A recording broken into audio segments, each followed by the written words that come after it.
नमस्कार, स्वागत है आप सबका हमारे खास कार्यक्रम देश देशांतर में। मैं हूं कवीन सचान। देश देशांतर में आज बात होगी उत्तराखंड में राजनीतिक गहमागहमी और उसके संसद में हो रहे असर की। लेकिन सबसे पहले आपको दिखाते हैं कि आज उत्तराखंड के मसले पर संसद के दोनों ही सदनों में किस तरीके से पक्ष और विपक्ष ने अपनी बात रखी। संसद सत्र के पहले दिन कांग्रेस समेत कई विपक्षी दलों ने उत्तराखंड और अरुणाचल में राष्ट्रपति शासन के मुद्दे को जोर शोर से उठाया।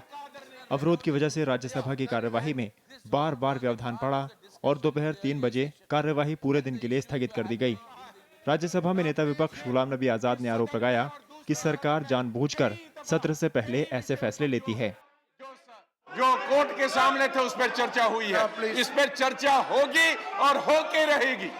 इस तरह से लोकतंत्र का अपमान और लोकतंत्र का कत्ल नहीं किया जा सकता है। आप डेमोक्रेसी का कत्ल इस तरह से नहीं कर सकते। कांग्रेस सदस्यों ने राष्ट्रपति शासन पर तुरंत चर्चा की मांग की, लेकिन सरकार ने कहा कि मामला अदालत में विचाराधीन है, इसलिए चर्चा नहीं हो सकती। This house will have an opportunity to discuss it. Therefore, when the proclamation comes up, please discuss it. But today, you cannot, by an alternative motion, anticipate a discussion which is to take place when the proclamation comes. Lok Sabha में भी कांग्रेस समेत कई दलों ने ये मुद्दा उठाया। कांग्रेस सांसदों ने कार्य स्थगन प्रस्ताव का नोटिस भी दिया, जिसे स्पीकर सुमित्रा महाजन ने खारिज कर दिया। शून्यकाल में कांग्रेस नेता मल्लिकार्जुन खड़गे ने आरोप लगाया कि केंद्र सरकार लोकतंत्र की हत्या करना चाहती है। खास करके the government celebrates the Constitution Day and speak loud about Dr. Baba Saheb Ambedkar and in contrast take every possible measures to strangle democracy and suffocate a dissenting views. गृह मंत्री राजनाथ सिंह ने विपक्ष के आरोपों को खारिज किया। उन्होंने कहा कि उत्तराखंड और अरुणाचल का सियासी संकट कांग्रेस की देन है। यह संकट हमारी पार्टी के द्वारा अथवा एनडीए के द्वारा ये कोई संकट पैदा नहीं किया गया है। यह तो संकट जो पैदा हुआ है, यह सब इनके दल के का आंतरिक संकट है, जिसके परिणाम स्वरूप एक ऐसी स्थिति वहां पर पैदा हुई है। उत्तराखंड हाई कोर्ट ने 21 अप्रैल को राज्य से राष्ट्रपति शासन हटाने का आदेश दिया था। हालांकि सुप्रीम कोर्ट ने इस पर 27 अप्रैल तक रोक लगा दी है। रविंद्र सिंह शोरान के साथ प्रणव गोस्वामी, राज्यसभा टीवी। और इस मसले पर बातचीत करने के लिए हमारे साथ कई खास मेहमान जुड़ रहे हैं, जिनका मैं परिचय करा दूं। हमारे साथ कांग्रेस के नेता प्रवक्ता अखिलेश प्रताप सिंह हैं। अखिलेश जी, स्वागत है आपका। हमारे साथ सत्यप्रकाश हैं, विधि संपादक हैं हिंदुस्तान टाइम्स में। सत्यप्रकाश, आपका भी स्वागत है।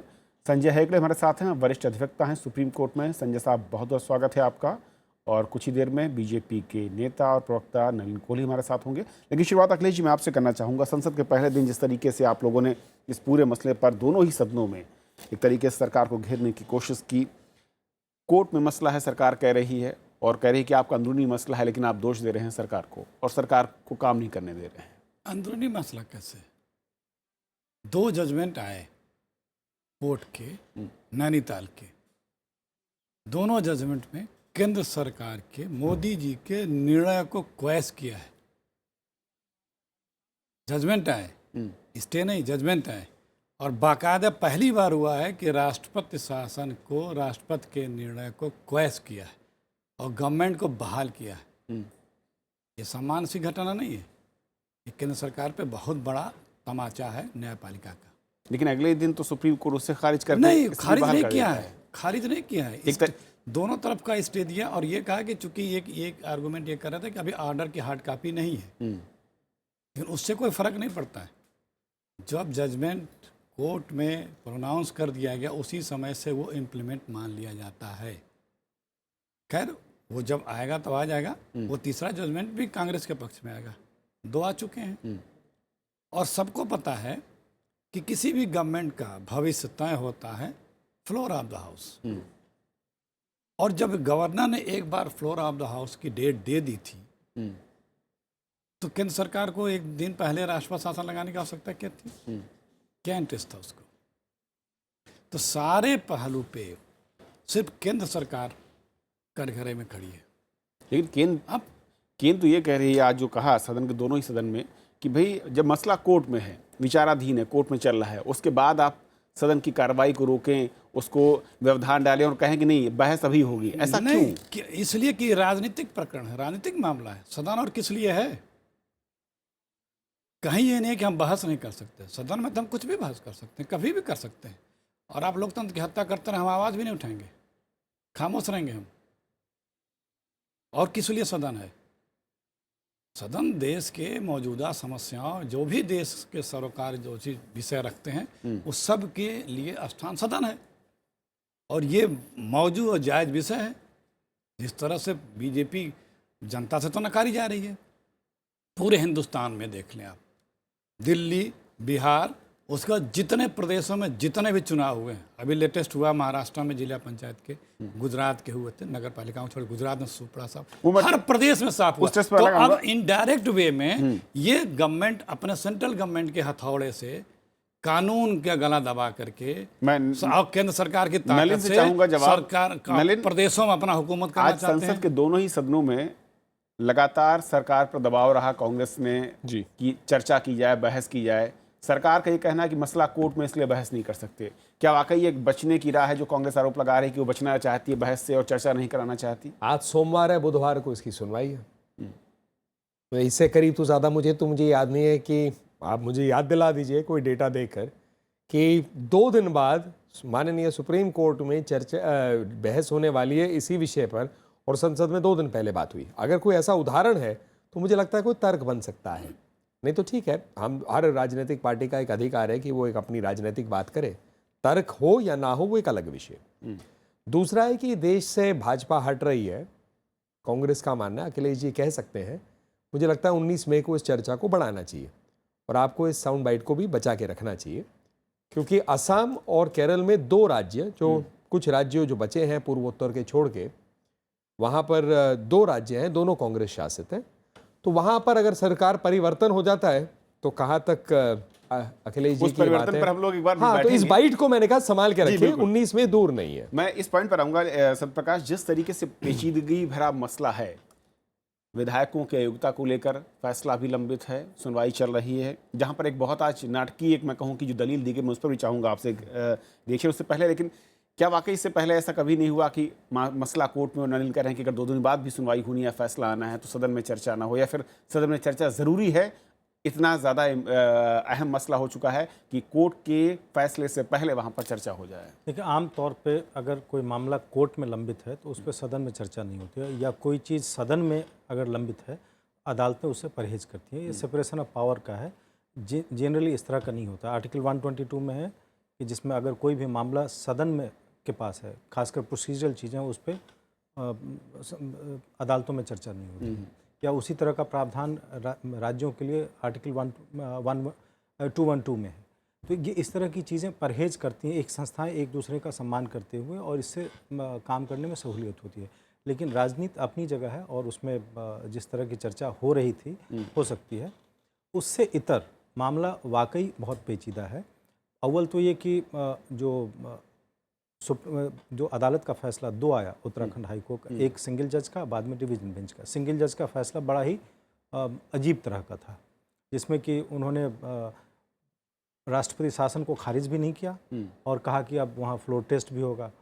डिस्क्वालीफाइड एमएलएस के इस पे फैसला भी नहीं किया, वो कहा कि वो भाग ले सकते हैं, उनका वोट अलग रखा। बड़ी अजीब तरह की।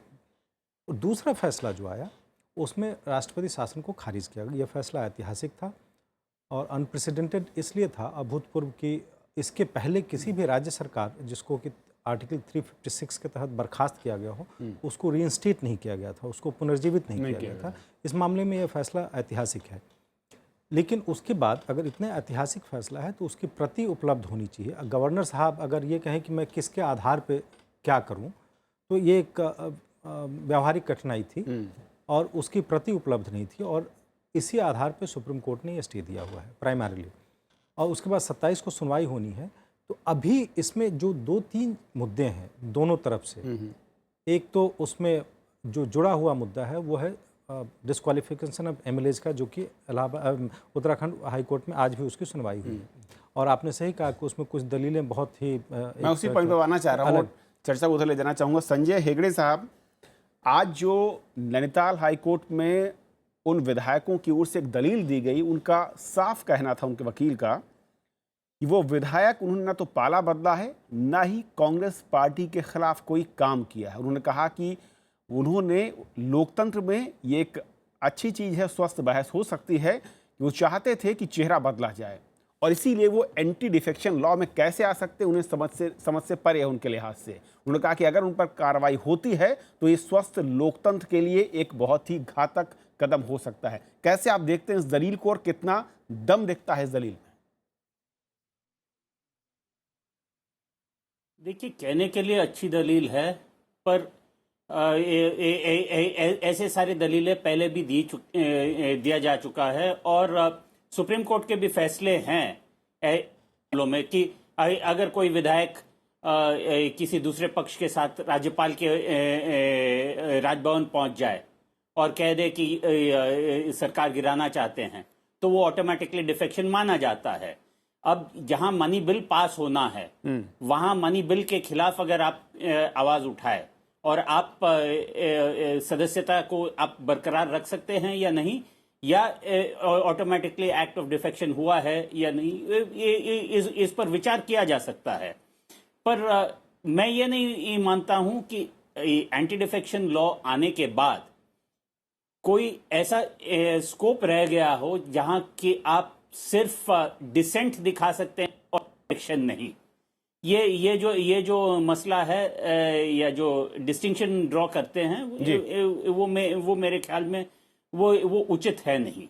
आप इसमें एक चीज़ मैं जोड़ना चाहूँगा, उसमें यह है कि आप सरकार के खिलाफ अगर आवाज़ उठा रहे हो, पार्टी के खिलाफ नहीं, तो इसमें डिस्टिंक्शन होना चाहिए। मैं ये नहीं कहूँ, चूँकि अगर नहीं है, क्योंकि उनका साफ कहना है कि हमने अगर नहीं है तो किसी भी दल में कोई भी व्यक्ति अगर संसद या विधानसभा में सदस्य है और किसी भी तरह से पार्टी के खिलाफ सरकार के खिलाफ बोलता है तो वो उसकी सदस्यता वैसे ही खारिज हो जाएगी। ये एक बहुत ही खतरनाक स्थिति है। मैं ये नहीं कह रहा हूँ कि इस मामले में जिन लोगों ने, कांग्रेस के जो बागी विधायक थे, उन्होंने जो कुछ किया है वो सही है, मैं ये नहीं कह रहा हूँ। लेकिन अगर आप वैसे देखें, इससे इतर अगर ये एक लार्जर करना चाहिए तो जो पार्टी के खिलाफ अगर कुछ करता है तो पार्टी उसको निष्कासित कर दे। लेकिन अगर सरकार के खिलाफ बोलता है कोई सांसद या विधायक तो उसका डिस्क्वालिफिकेशन अगर इस तरह से बनाया जाएगा तो इसमें दिक्कत होगी। इसके बीच एक डिस्टिंक्शन ड्रॉ करने की ज़रूरत है। मेरा मानना है कि वैसे भी एंटी डिफेक्शन लॉ अब पूरे तौर पे जिस उद्देश्य के लिए बनाया गया था उसमें वो सफल नहीं रहा है और इसमें परिवर्तन की ज़रूरत है। और वो सबसे पहली जो पहला परिवर्तन अगर है तो वो ये है कि स्पीकर के पास से ये जो अधिकार है एंटी डिफेक्शन लॉ में सारे जो मामले निपटाने का और इस पर फैसले देने का, वो ले लेना चाहिए। चूँकि ये साबित हो चुका है कि किसी भी दल का वो स्पीकर हो, और अलग अलग राज्यों में ऐसे दर्जनों उदाहरण हैं जिसमें कि स्पीकर साहब कभी भी इम्पार्शियल नहीं रहे और इसके कारण मामला और पेचीदा हुआ। अब इसमें ही देखिए स्पीकर साहब, अखिलेश जी क्योंकि सहमत मैं चाहूंगा कि उनका तर्क है, और दूसरा ये अखिलेश जी इसका जवाब भी, और साथ ही साथ जो आज विधायकों ने कहा कि अगर हमने कोई ऐसी कार्रवाई या गलती की थी तो कांग्रेस ने कार्रवाई की। पहली बड़ी सीधी सी बात है, आपका आचरण भी यदि पार्टी या सरकार के विपरीत है तो आप एंटी डिफेक्शन में आते हैं, कोई बचा नहीं सकता। अब देखिएगा फैसला, कोई नहीं बचा सकता। पहले जो 1/3 था, उसके बाद जो अटल जी आए उसके समय जो अमेंडमेंट हुआ है, पहले तो गुंजाइश थी कि हम 1/3 हो गए। जैसे मैं आपको बता रहा हूँ, विधायक कोई वोटिंग नहीं की ना, हमने किसी की सरकार के खिलाफ आचरण, और तो छोड़िए आचरण, व्यवहार अगर आपका एंटी पार्टी एंटी गवर्नमेंट है तो भी नहीं बच सकते। जो अमेंडमेंट आया है उसमें पहले तो जब 1/3 था तो उसमें चालबाजी होती थी। यूपी में सबसे पहले माननीय केसरिया त्रिपाठी जी ने किया, जब एंटी डिफेक्शन कल्याण सिंह के समय हुआ था तो 1/3 लोग नहीं आए, 1/3 का भी नहीं, 1/6 नहीं आए। लेकिन उन्होंने जब कंप्लेंट हुई और उन्होंने जब जजमेंट अपना लिखा तो कहा पहले 1/3 आए, पहले 1/3 आए, लेकिन उस 1/3 में से 2/3 चले गए, 1/3 फिर डिफेक्शन हुआ, मतलब डिफेक्शन विद इन डिफेक्शन हुआ, इसलिए 1/3 अब बच गए। तो उस वक्त उस चालबाजी को सबने समझा, और अटल जी जब आए तो इसी जेटली जी ने उसको अमेंड किया कि ये तो हमने किया तो दूसरा भी करेगा, तो इसको बदलो, अब खत्म कर दो डिफेक्शन को। तो अब उसको और मजबूत कर दिया गया। तो उसी मजबूती का कारण है कि आज ये लोग कोई नहीं बचेंगे। देखिए, इसमें जो स्प्लिट का जो कॉन्सेप्ट था उसको अब मर्जर का कॉन्सेप्ट कर दिया गया है। 1/3 के बजाय 2/3 अब देखिए मर्जर के पहले पार्टी से मेरा होता कहना है, है पहले कि देखिए ये- मर्जर पहले पार्टी से होता है, डिवीजन पहले पार्टी में होना चाहिए, उसके बाद जब करें फिर उसमें सीएलपी में होना चाहिए, उसका प्रोसीजर है ये बड़ा लंबा। लेकिन मैंने कहा ना आचरण भी, आप कह रहे हैं आचरण भी, लेकिन नलिन, उत्तराखंड में क्योंकि आप लोग लगातार मैं कहूँ आरोपों के घेरे में हैं, और जब आप विपक्ष में थे तो आप सत्ताधारी कांग्रेस को करते थे कि जहां भी राष्ट्रपति शासन लगाया जाता था, क्या वाकई ये ऐसा मैं कहूँ कि नियम हो गया है जहां पर केंद्र सरकार हमेशा विवादों में रहेगी, चाहे वो कार्रवाई सही कर रही हो या फिर गलत, या फिर जैसा कि कह रहे हैं कि वाकई जो एंटी डिफेक्शन लॉ है उसको अपने तरीके से स्पीकर कई बार इस्तेमाल करते हैं? 356 का इतना दुरुपयोग हुआ है कि 356 का जब सदुपयोग भी होगा तो प्रश्न उठेंगे, क्योंकि 111 बार शायद 356 लगाए, जिसमें शायद 91 बार कांग्रेस के समय, शायद मिसेस गांधी का इसमें एक, मिसेस इंदिरा गांधी का इसमें एक बहुत रिकॉर्ड है, 51 बार के करीब उन्होंने अकेले ही 356 का इस्तेमाल किया। जो शुरू में सत्य प्रकाश जी कह रहे थे कि ये केस क्यों ऐतिहासिक है, क्योंकि ये एक सस्पेंडेड एनिमेशन की स्थिति है। इससे पूर्व चाहे आप बोम्बई जजमेंट की बात करें, चाहे आप रामेश्वर प्रसाद की जजमेंट की बात करें, ये basically dissolution of the house था, मतलब इरिवर्सिबल, तो आप उसको रिस्टोर नहीं कर सकते थे। यहां रेस्टोरेशन की संभावना है। एक रूप से देखा जाए तो कभी ना कभी तो फ्लोर टेस्ट होना ही था, वो पोस्टपोन किया गया था, लेकिन उसकी संभावना खत्म नहीं हो गई थी, इरिवर्सिबल नहीं था। तीसरा विषय जो आया है स्पीकर को लेके, देखिए पार्लियामेंट तय कर सकता है कि क्या कानून होने चाहिए, और ये बदलाव अगर समय की आवश्यकता होती है तो पार्लियामेंट तय करता है। इसमें तो सारी पार्टियां मिलकर ही करेंगी ना, कोई एक पार्टी के कहने या ना चाहने से नहीं होगा, क्योंकि ये संवैधानिक विषय हो जाएगा। अब आ जाइए उत्तराखंड के ऊपर में जो विषय है। उत्तराखंड के विषय में जो तर्क शुरू से हम कह रहे हैं, और ये भी बड़ा मजेदार है क्योंकि कोर्ट केसेस में ये स्पष्ट हो जाएगा। यदि कांग्रेस पार्टी कह रही है कि इन्होंने एंटी पार्टी काम किया 9 लोगों ने, तो इसका मतलब है कि आपने वोट किया जो अप्रोप्रिएशन बिल है, और यदि उन्होंने वोट नहीं किया तो रेबेल किस बात के हुए? तो बड़ा स्पष्ट बात है, दोनों में से एक ही तो परिस्थिति हो सकती है। ऐसे थोड़ी ना हो सकते कि आप रेबेल भी और वोट भी नहीं किया। मतलब ये एक बड़ा क्लियर पॉइंट है। तो इसलिए मैं इसको एक बड़ा ऐतिहासिक केस मानता हूं। सत्य प्रकाश जी ने बड़े विनम्रता से, और मुझे लगता है कि कोर्ट्स की तरफ उचित व्यू से देखते हुए जो सिंगल जज के ऑर्डर को बड़े सीमित शब्दों में उन्होंने कहा, तो मुझे लगता है ये विषय बहुत गंभीर है। क्योंकि हम क्या कह रहे हैं शुरू से कि भाई 18 तारीख को, और इसको मैं 3 सिरे वाक्यों में खत्म करूंगा, जो हरीश रावत जी का पिटिशन है उसके पैरा 16 में उन्होंने स्पष्ट कहा है, पिटिशनर ने, कि किसी ने वोटिंग मांगी नहीं, वोटिंग तक, वोटिंग के बाद वोटिंग मांगी। और ये अब साबित हो गया है कि 27 बीजेपी के एमएलएज ने वोटिंग के लिए 10:30 बजे सुबह गवर्नर के यहां मेमोरेंडम दिया। तो ये रिजॉइंडर के आते आते उनको कबूल करना पड़ा कि हाँ 27 है। हम कहते हैं 27 नहीं है, 9 और जुड़ गए थे। तो डिवीजन हुआ नहीं, 296 का इंटरप्रिटेशन है। हमारा मानना है कि 296 का इंटरप्रिटेशन बड़ा क्लियर है कि डिवीजन जब मांगा जाए ऑन द फ्लोर करना पड़ता है वोटिंग, या तो शो ऑफ हैंड से या नहीं। जो हाई कोर्ट ने व्यू लिया है और जो कांग्रेस व्यू कह रही है नहीं चाहती, तो यदि ऐसा हुआ तो मैं इसका एक काउंटर परिस्थिति क्रिएट करते हुए खत्म कर रहा हूं अपनी बात। तो ऐसे तो स्पीकर जो है 70 के हाउस में 50 लोग डिवीजन मांग ले, 20 ना मांगे फाइनेंस बिल पे जिसपे सरकार गिरनी चाहिए, तो उसका मतलब स्पीकर फाइनल है। तो 212 protects the speaker for irregularity, not illegality. Akhilesh ji संक्षेप में बहुत जवाब। देखिए, जो 27 बीजेपी के विधायकों ने वोटिंग की मांग की थी, उसके बाद स्पीकर का फैसला सर्वमान्य होता है, ध्वनिमत से बिल पास हुआ। बाद में जो शाम को राज्यपाल को चिट्ठी देने गए 27 के साथ, तब 9 गए थे, और उन 9 लोगों ने, हम ये नहीं कह रहे कि आपने वोटिंग किया है, उन 9 लोगों ने स्पीकर को भी लिख के दिया, हमने कांग्रेस को वोट दिया है, उन 9 लोगों ने। और देखिए दो मुकदमे हैं, एक तो विधायकों की सदस्यता का, दूसरा राष्ट्रपति शासन का। राष्ट्रपति शासन में 2 चीज़ें बहुत ज़रूरी हैं, 2 चीज़ें। कानून व्यवस्था निरंतर इतनी खराब हो गई है कि कानून का राज अब नहीं बचा, और यहाँ राष्ट्रपति शासन लगाए जाने की मैं संस्तुति कहता हूँ। ये 2 चीज़ें राज्यपाल को लिखनी होती है, और उसका प्रेसिडेंस बता करके। और 8 लेटर्स मांगे हैं केंद्र ने, गलत है 8 लेटर। सुनिए, राज्यपाल ने 8 चिट्ठियां भेजी हैं। सुनिए एक सेकंड, एक सेकंड ये बहुत संक्षिप्त नहीं, है, सुन क्योंकि लीजिए, एक एक 8 रिएक्शन लेके- चिट्ठियां भेजी हैं राज्यपाल ने भारत की सरकार को, किसी में उसने नहीं लिखा है कि राष्ट्रपति शासन लगा दिया जाए, कानून व्यवस्था या संवैधानिक संकट आ गया है, किसी में नहीं लिखा है। सुप्रीम कोर्ट ने सरकारी वकील से पूछा भी कि क्या ऐसा राज्यपाल ने रिकमेंड किया है, तो कहा कोई जरूरत नहीं है रिकमेंड की, बिना उसके हो ही नहीं सकता। चलिए इसमें सर, एक सर जो प्रकाश, चीज़ है, नहीं, गलत on report sent by the governor और अदरवाइज 356 में ये प्रावधान है।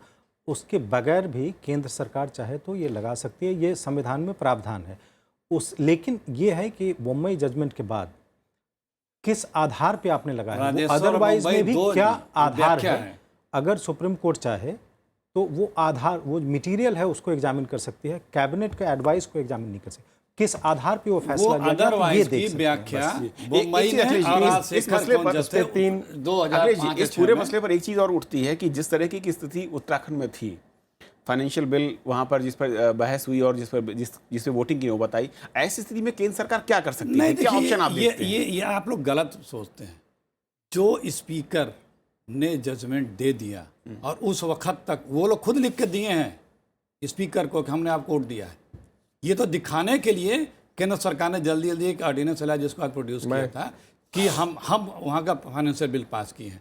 स्पीकर जब कह देता है कि हाँ ध्वनिमत से पास है, डिवीजन अगर आपने मांग लिया और स्पीकर की मर्जी है माने या न माने वोट डिवीजन, हाँ अगर आप कह देंगे कि हमें इस सरकार पे अविश्वास है, तब उस पर कंपलसरी है कि वो डिवीजन के लिए। लास्ट रिएक्शन, लेकिन उस पर ध्वनिमत से स्पीकर की बात मानी जाती है और तब तक सिर्फ बीजेपी ने दिया था, हाउस में तब तक बीजेपी ने दिया था। संजय हेगड़े साहब, तमाम टेक्निकल पॉइंट सामने आ रहे हैं। अब मैं अदालती मसलों पर उतना नहीं जाना चाह रहा था, लेकिन जिस तरीके का ये मामला है, क्या आपको लगता है कि इस फैसला जो भी आएगा उससे एक नई नजीर जरूर सामने आने वाली है, चाहे वो एंटी डिफेक्शन लॉ का मसला हो या फिर राष्ट्रपति शासन को लगाने और हटाने को लेकर?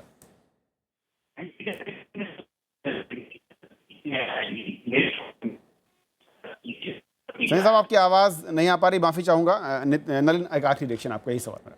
नहीं, देखिए 2-3 बातें। अब तो मामला सारा एडजुडिकेट होगा जब सुप्रीम कोर्ट के सामने आ गया है, तो मैं बस 2-3 विषयों पर खत्म करते हुए कहूंगा, अखिलेश जी ने और सत्यप्रकाश जी ने उसके करेक्ट किया कि 356 की भाषा बड़ी स्पष्ट है, कहीं पर ऐसा नहीं है, it is on the report of the governor और अदरवाइज। और इसी पे प्रेसिडेंशियल जो प्रोक्लेमेशन है उसकी सीमा जो है वो भी मुंबई और रामेश्वर प्रसाद में स्पष्ट है। The adequacy and sufficiency of the material can't be assessed. The relevance and the irrelevance can. So जितनी मटेरियल जाती है उसमें कुछ irrelevant हो सकता है, relevant हो सकता है, लेकिन एक बार प्रेसिडेंट जब देखते हैं तो you have to basically see only the material in that limited context.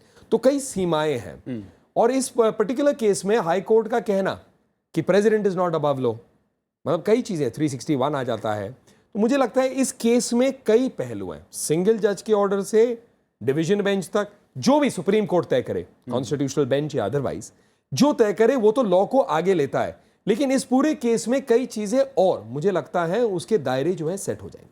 चलिए, वक्त की कमी है, एक चीज बहुत संक्षिप्त में इसमें जो कुछ भी अदालत से फैसला और जो बाकी जो वहाँ बिना नए चुनाव के ये समस्या खत्म नहीं होने वाली है। जिस तरह की स्थिति है, कांग्रेस की अंदरूनी स्थिति और भाजपा की तरफ से जो कुछ हो रहा है या जिसका आरोप है, इसमें बिना नए चुनाव के वहाँ राजनीतिक समस्या का समाधान यानी नई सुबह चुनाव के साथ होगी, लेकिन ये जो सुबह का शाम का अंधियारा है ये नए फैसले के साथ आप कहते हैं कि ज़्यादा साफ हुआ। बहुत बहुत शुक्रिया आप सभी मेहमानों का हमारे साथ इस अहम मसले पर इस चर्चा में जुड़ने के लिए।